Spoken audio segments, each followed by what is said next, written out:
Link number 2 में क्या आता है, रिजर्वायर। रिजर्वायर का मतलब है जहाँ पर वो माइक्रो ऑर्गेनिज्म रहता है, लाइव सर्वाइव करता है। Reservoir are the place in which micro organism are found, जहाँ पर पाए जाते हैं या सर्वाइव करते हैं माइक्रो ऑर्गेनिज्म, जैसे कि ह्यूमन बॉडी में या कोई भी एनिमल हो।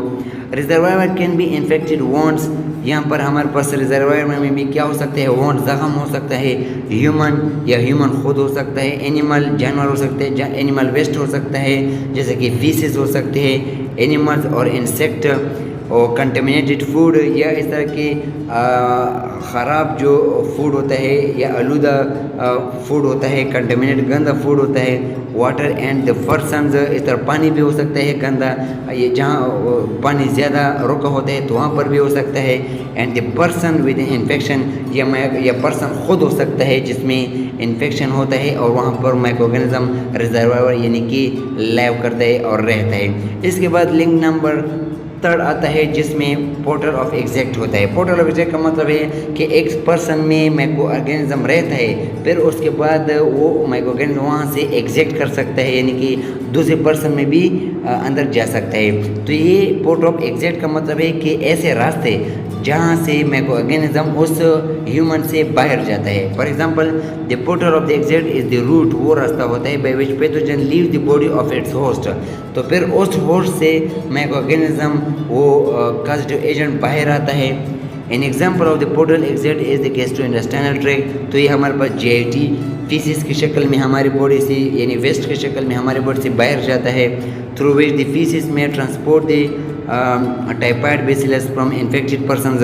जो पर्सन टाइफाइड के डिजीज़ में मुब्तला है तो फीसिस की शक्ल में वो बाहर निकल सकता है और दूसरे पर्सन में जा सकता है। इसके अलावा हमारे पास रेस्पिरेटरी ट्रैक्ट के ज़रिए भी माइक्रो ऑर्गेनिज्म बाहर जा सकता है, फॉर एग्जांपल थ्रू कफिंग और स्नीजिंग।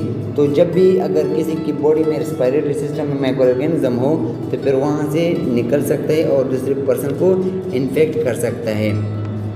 ओके जी, measles, mumps, pulmonary tuberculosis, influenza can be transmitted by exit from the respiratory tract.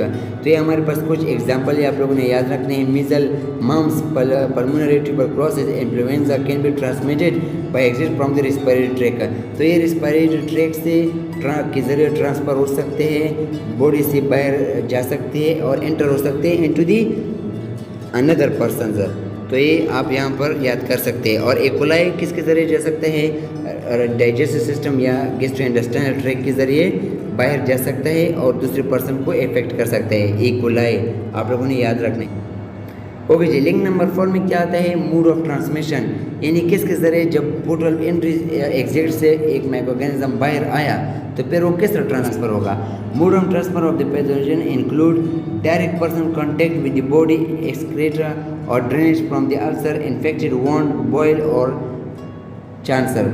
तो ये हमारे पास डायरेक्ट कांटेक्ट के ज़रिए, यानी कि अगर आप स्किन टू स्किन डायरेक्ट आपने कांटेक्ट किया इन्फेक्टेड पर्सन के साथ, चाहे वो हस्बैंड एंड वाइफ में हो या अगर आप किसी पेशेंट के साथ एज ए नर्स अगर आप गलती से एक दूसरे के साथ कांटेक्ट करें या हाथ मिलाएं तो उससे भी डायरेक्ट कांटेक्ट के ज़रिए या किसी भी वोंड के ज़रिए डायरेक्ट कांटेक्ट के ज़रिए एक दूसरे से ट्रांसफ़र वो बैक्टीरिया हो सकते हैं।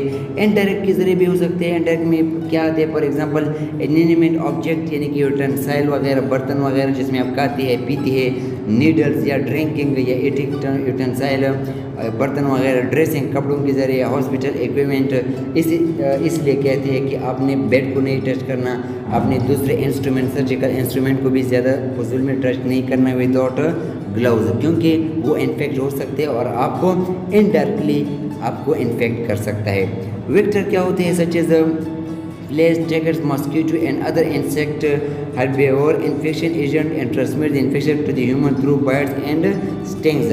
तो वेक्टर्स हमारे पास वो स्मॉल फ्लाइज होते हैं जिसके ज़रिए एक माइक्रो ऑर्गेनिज्म एक जगह से उठाती है और दूसरी जगह में फेंकते हैं। फॉर एग्जांपल वेक्टर में आते हैं फ्लैश, टिगर्स, जो सारे जो हनी बी जो भी फ्लाइंग करने वाले इंसेक्ट होते हैं तो वो क्या होते हैं, एक ज़ख्म पर एक वॉन पर बैठ जाते हैं और दूसरे पेशेंट के वॉन में जब बैठ जाते हैं तो वो माइक्रो ऑर्गेनिज्म एक जगह से उठाते हैं और दूसरी जगह पर वो फेंक सकते हैं या इनडायरेक्टली कांटेक्ट में ला सकते हैं। ड्रॉपलेट इन्फेक्शन और contaminated by the aerogel through sneezing and coughing.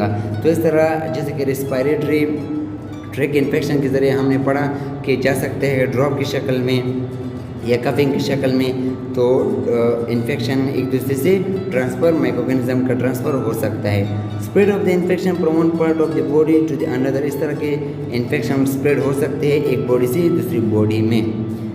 हमारे पास लिंक नंबर 5 में है पोर्टल ऑफ एंट्री। किस तरह एंट्री होगी माइक्रो ऑर्गेनिज्म की, जब एक ह्यूमन से माइक्रो ऑर्गेनिज्म एग्जिट किया और ट्रांसमिशन के ज़रिए फ्लाइज के ज़रिए गया, और पोर्टल ऑफ एंट्री दूसरे पर्सन में किस तरह जाएगा। Pathogen can enter the body through the eyes, mouth, nose, trachea, skin, mucus membrane. तो यहाँ पर आप लोग देख सकते हैं, यहाँ पर eyes, mouth, nose, trachea, skin, mucus membrane, ये सारे पोर्टल ऑफ एंट्री का ज़रिए बन सकते हैं, यानी कि माइक्रो ऑर्गेनिज्म इसके ज़रिए हमारी बॉडी में अंदर दाखिल हो सकती है। फॉर एग्जांपल जैसा कि कोरोना के वायरस में ज़्यादातर नर्सेज पेशेंट के साथ जब इंटरेक्ट करते थे तो फिर पूरा ग्लास पहनते थे जो आइज़ को भी कवर कर देते और माउथ को भी, और इस तरह सारे जो रेस्पिरेटरी के उसको भी कवर किया जाता था, बिकॉज हमारे पास यहाँ आइज़ में एक्वस मेम्ब्रेन है, एक्वस सोल्यूशन है वाटर की शक्ल में, या हमारे नोज़ में भी एक्वस लेयर है, इस तरह हमारे रेस्पिरेटरी ट्रैक में भी म्यूकस मेम्ब्रेन होता है।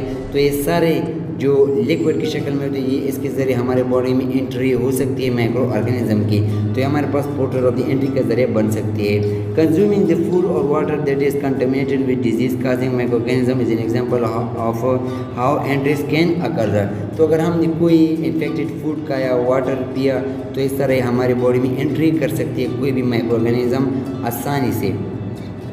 ससेप्टेबल होस्ट यानी कि लिंक 6, हमारे पास लास्ट जो लिंक है वो है ससेप्टेबल होस्ट। ससेप्टेबल होस्ट का मतलब है कि हसास, डिजीज़ को हसास होना, यानी डिजीज़ को हसास होना का मतलब है डिपेंड करता है एज पर, डिपेंड करता है उसके इम्यून सिस्टम पर कि वो कितना वीक है, उसको इफेक्ट कर सकते हो micro organism. For example a human host में भी susceptible by virtue of the age, यानी कि जो ओल्ड एज वाले ह्यूमन होते हैं वो कोरोना वायरस को बहुत ज़्यादा वो एक्सपोज जब हो तो वो डायरेक्टली इन्फेक्ट हो सकते हैं। फॉर एग्जांपल उसका इम्यून सिस्टम वीक होता है, या छोटे जो बच्चे होते हैं उनका भी इम्यून सिस्टम वीक होता है, तो अकॉर्डिंग टू एज ये डिफरेंस होता है कि कौन ज़्यादा इफेक्ट होगा इस डिजीज़ से, कोई भी डिजीज़ से।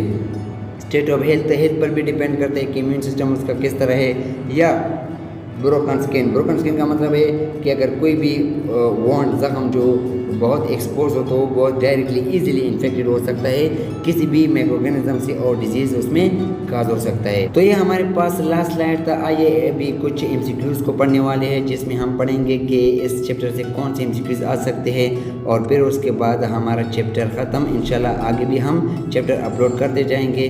तो आइए कुछ एमसीक्यूज़ को देखते हैं कि आप लोगों को समझ आता है, आप लोगों ने कुछ पढ़ा या नहीं पाया।